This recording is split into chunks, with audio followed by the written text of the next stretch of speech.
First of all, I would like to note that this item will appoint me and Supervisor Ovitt to an ad hoc committee charged with the responsibility of bringing a recommendation back to the Board of Supervisors regarding the appointment of our county sheriff. If we appoint an ad hoc committee today, they'll be doing interviews and coming back to the full board with a recommendation. If we appoint an ad hoc committee today, they'll be doing interviews and coming back to the full board with a recommendation. This is important information that I need to have in order that when I do interviews, I am able to say, well, what is your perspective, Mr. or Mrs. So-and-so, on such and such an issue? How would someone go about requesting an interview with that ad hoc committee, Madam Chair? How would someone go about requesting an interview with that ad hoc committee, Madam Chair?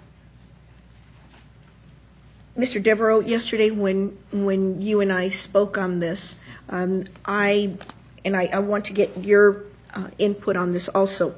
When I spoke to you, I told you that, and because Supervisor Ovitt is not here, it makes it a little bit awkward, but I have spoken to Supervisor Ovitt on this matter, and I know that we will be able to work together.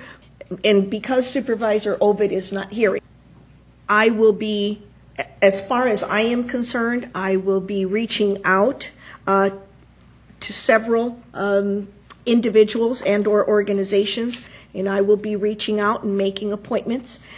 And because Supervisor Ovitt is not here, I'm sure that Supervisor Ovitt will be doing the same. I think it's important for the process that we look at anyone who's interested in applying who meets the qualifications and not limit it to internal candidates. I agree. Don't have a problem with that. However, as I said, have not spoken to Supervisor Ovitt yet. And because Supervisor Ovitt is not here, I think that we need to consider any and all candidates.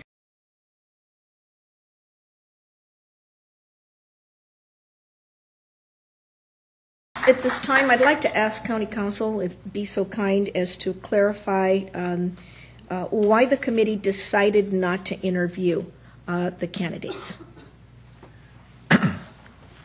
I can't answer the why, but I can tell you what the law is the on process, the interview. yes. Yeah. I'm sorry.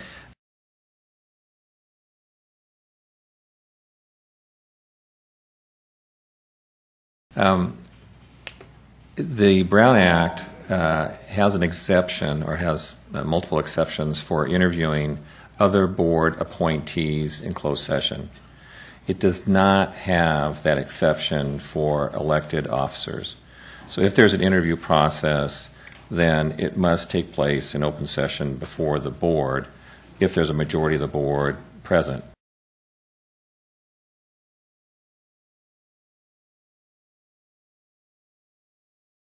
In this particular situation, there was not a majority of the board. There were 2 members in the ad hoc committee. But if you were going to interview them, there really needed to be an interview by the full board.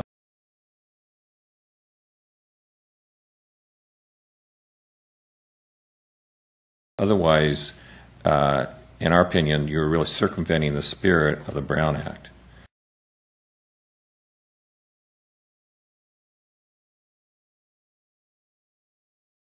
And that's what the recommendation was that if any interviews were going to take place, that they'd be before the full board.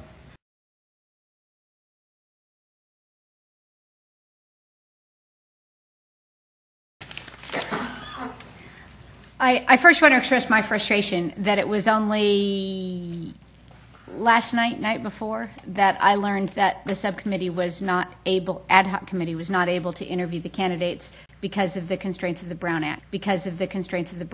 When we set up that ad hoc committee, I understood the rules differently.